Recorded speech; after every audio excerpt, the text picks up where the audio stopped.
Anies versus Giring, strategi politik siapa yang sebenarnya lebih baik? Ditulis oleh Jaya Wijaya dari siwar.com. Siwar antara Anies dan Giring sebenarnya dimulai saat Giring mengkritik Anies soal penanganan banjir. Jika ada yang masih ingat, saat itu Pasha Ungu bukannya menjawab kritik Giring, tetapi dia malah balik bertanya, apakah Giring pernah menjadi lurah? Respon Pasha ini akhirnya menjadi template bagi para kadrun untuk balik menyerang Giring saat itu. Serangan balik ini dalam ilmu logika jelas adalah ad hominem. Selain itu bisa menjadi bumerang bagi seluruh kadrun kecuali SBY, di mana saat itu hanya SBY satu-satunya di barisan kadrun yang pernah menjadi presiden. Dengan kadrun melarang Giring mengkritik karena Giring belum pernah jadi gubernur, artinya kadrun menampal jidat mereka sendiri yang kopong karena selalu menghina Jokowi. Padahal mereka, kecuali SBY, belum pernah jadi presiden. Itu kalau memakai logika kopong kadrun. Jadi konfrontasi pertama ini penulis nilai masih imbang, karena Anies sendiri tidak merespon dari Giring. Konfrontasi kedua terjadi saat Giring menyebut dengan gamblang bahwa Anies pembohong. Kasus kedua ini tampaknya masih imbang, karena Anies masih santai menanggapi Giring. Giring sendiri mulai mendapat perhatian dari para politisi senior yang mewakili 7 partai di DKI. Walaupun banyak yang mengancam Giring, tapi silent majority kan bisa menilai kalau Anies memang pembohong atau bukan. Penulis sudah membahas apakah ucapan Giring benar di artikel berikut ini. Penulis juga membahas mayoritas komen kadrun dan para buzzer balai kota yang lucu dan sama sekali tidak mematahkan substansi dari ucapan Giring. Silakan baca artikel di atas untuk lebih lengkapnya.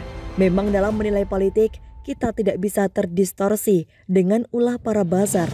Buzzer balai kota akan menggiring opini sekuat tenaga untuk mendegradasi penyampaian pesan, gunanya untuk menutupi isu utama yang sedang dibahas agar masyarakat tidak sadar kalau Anies adalah pembohong. Hal tersebut dilakukan dengan penuh semangat, khususnya di kolom komentar podcast Deddy Corbuzier yang dilakukan bersama Giring. Lucunya, Deddy di sana pura-pura bego menanyakan apa yang membuat Giring menuduh Anies pembohong. Padahal di podcast tersebut Deddy pernah dikibuli Anies bahwa dia akan membuat laboratorium COVID yang sampai sekarang masih gaib. Deddy malah pura-pura bego bertanya kenapa Giring menuduh Anies pembohong. Rakyat khususnya silent majority tentu masih ingat detik-detik saat Anies berbohong di hadapan Deddy Corbuzier. Posisi imbang ini bertahan sampai akhirnya Giring mulai bermain cerdas. Di hadapan Jokowi, Giring mengkritik agar jangan sampai Indonesia dipimpin pembohong, pengguna isu SARA, dan pernah dipecat Jokowi. Kali ini tanpa menyebut nama secara gamblang. Pada detik ini, Anies yang tidak merespon pada awalnya akhirnya kepanasan juga. Tapi sebelum sampai ke sana, ada hal yang harus kita ingat. Kalau pada sebelumnya, Anies mendapat bantuan dari Deddy.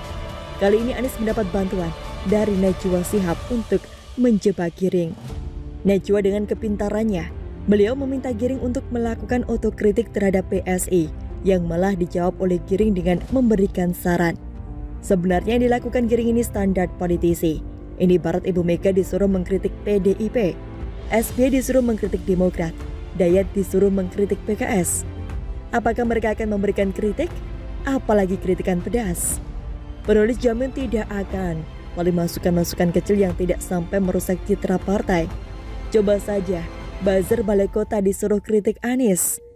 Secara spontan penulis rasa akan sama saja jawabannya dengan Giring yang hanya memberikan saran.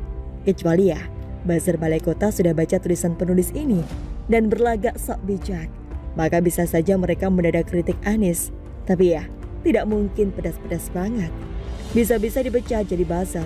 Rp1.000 per komen melayang dong. Bantuan Najwa ini akhirnya digunakan kadrun untuk menyerang di kolom komentar Instagram Giring. Tapi anehnya, Giring yang sempat menutup kolom komentar sekarang malah sengaja membukanya agar kadrun bisa pamer kebodohan. Dan hampir tidak ada kader PSI yang menanggapi serius para kadrun tersebut. Hanya ada 1-2 yang ikut meramaikan saja. Ini jujur bagi penulis agak aneh, karena penulis sendiri pernah beberapa kali mengkritik PSI dan langsung dijawab dengan panas oleh kader PSI karena mereka ini partai anak muda dengan jiwa berapi-api Partai Progresif. Jadi, diamnya mereka melihat kolom komentar Instagram sang ketua. Bagi penulis, hanya berarti satu hal. Seorang Napoleon pernah berkata soal politik, berikut kalimatnya, "Never interrupt your enemy when he is making a mistake." Ini berlaku juga sebaliknya. Penulis yakin konsultan politik Anies juga paham hal ini. Tapi kenapa Anies sampai mengerahkan buzzer balai kota menyerang Giring? Karena dia tahu kalau yang dilakukan Giring ini akan berpengaruh kepada elektabilitasnya. Memang ada beberapa kadernya menghibur diri kalau tingkah Giring malah membuat popularitas Anies naik. Tapi kalau dilihat dari survei terakhir, banyak lembaga ada kecenderungan popularitas Anies ini sudah mentok. Elektabilitasnya sendiri tidak bertambah. Penulis malah melihat akan memasuki fase penurunan. Jelas, karena akhirnya masyarakat sadar, Anies yang katanya tidak punya buzzer, hanya punya prestasi, ternyata mengerahkan buzzer untuk menghantam kolom komentar Giring. Berdasarkan prinsip Napoleon Bonaparte, maka dengan Giring membiarkan buzzer balai kota, artinya dia sedang membiarkan lawan terus melakukan kesalahan. Kesalahan ini diperparah dengan Anies yang terlihat mulai baper. Anies mengundang mantan band Giring, yaitu Niji, untuk cek sound di Jis. Anies memuji Niji tidak ada sumbang-sumbangnya. Lucunya, pengamat politik Paramadina, mantan kampus Anies, menilai mental Anies jauh di atas Giring dan caranya elegan. Lalu buzzer balai kota mulai membanjiri kolom komentar Giring dan menggunakan sindiran Anies untuk menyerang Giring. Mereka menyebut Anies berkelas dalam menjawab Giring. Ini lucu bagi penulis. Anies sudah menggunakan satir agar dianggap berkelas. Oleh Katrin malah langsung dihubungkan secara frontal kepada Giring. Hal yang dianggap berkelas akhirnya terlihat norak ketika buzzer balai kota secara langsung menafsirkan satir Anies. Dan justru berbanding terbalik dari teori pengamat Paramadina. Justru Giring lah yang terlihat kuat mentalnya dan elegan.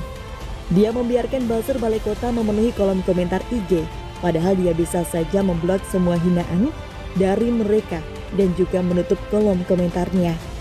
Tapi ini politik bung. Orang baper seperti Katrin tidak akan paham istilah never interrupt your enemy when he is making a mistake. Mengundang band Niji untuk menyindir Giring jelas sebuah kesalahan. Demi menyindir Giring, Anies harus mengeluarkan APBD untuk mengundang band Niji. Masyarakat akan semakin sadar kalau Anies sebenarnya baperan dan juga pendendam. Demi dendamnya, Anies seakan hanya sibuk mengurus sound system di Jis. Ini gubernur atau soundman?